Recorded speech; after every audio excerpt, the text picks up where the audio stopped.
এই যে মহিলাটা বাচ্চা সহ যে চলে গেল, যে দেখেন সামান্য সেলফি তুলতে গিয়া এক পরিবারের 10 জন মানুষ নিমিষে ধ্বংস হয়ে গেল। আপনাদের ভিডিও দেখা যাচ্ছে, ভিডিও না দেখলে বুঝবেন না যে ভিডিও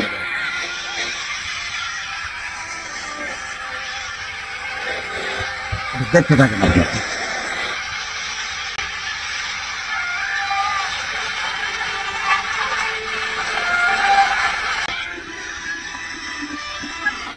এখন আপনারা অনেকেই চিন্তা করতেছেন যে এত জায়গা রাইখে ওরা ওইখানে সেলফি কেন উঠতে গেল।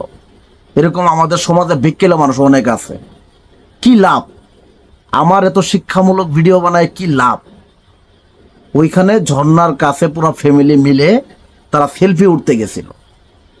সেলফি কি মানে আমি বুঝি না কিছু, মানুষের কেন বুঝাইতে পারি না।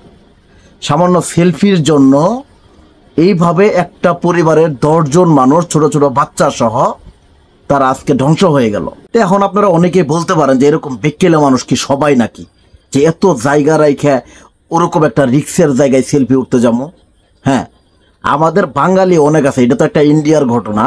আমাদের বাঙালি এরকম অনেক মানুষ আছে যারা কিনা সেলফি পাগলের জন্য কি রাইখে কি করতেছে তারা নিজেও জানা না। একটা সেলফির জায়গা পাইলে তারা মরবো না বাঁচবো এই জিনিসগুলো তারা চিন্তাই করে না।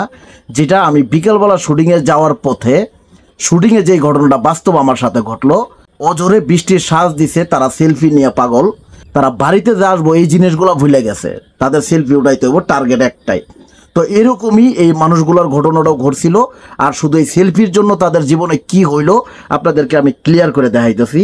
এই যে দেখেন পুরো পরিবার বিপদে, পুরো পরিবার বিপদে। এই যে মহিলাটা বাচ্চা সহ যে চলে গেল, যে দেখেন এই যে গেল। তার কিছুক্ষণ পরে ওইখানে তো স্রোত, আর ওরা তো মানুষ।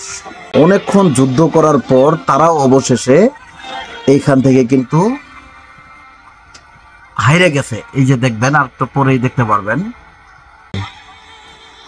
ওই বাচ্চা আর মহিলা যাওয়ার পরে এই যে পুরো ফ্যামিলি এই যে পুরোটা গেল। দেখেন আর কিভাবে সতর্ক করব মানুষকে? এত শিক্ষামূলক শর্ট ফিল্ম, এত ভিডিও, তারপরেও মানুষকে সতর্ক কোনোভাবেই করাইতে পারতাছি না। ওই নিষ্পাপ শিশু সন্তানগুলা সহ তাদের পুরো ফ্যামিলি এরকম স্রোতের মধ্যে ভাইসা জীবনটা নিমিষে শেষ হয়ে গেল। তো আসলেই করে ভিডিওটা করার উদ্দেশ্য এটাই যে আপনারা যেন এই ভিডিও দেখার পরে সতর্ক হইতে পারেন। এই ভিডিও দেখে অন্তত নিজের জায়গা থেকে নিজেরা একটু সতর্কভাবে চলতে পারেন, এই উদ্দেশ্য করে ভিডিওটা করা। সকলে ভিডিওটা বেশি বেশি শেয়ার করবেন।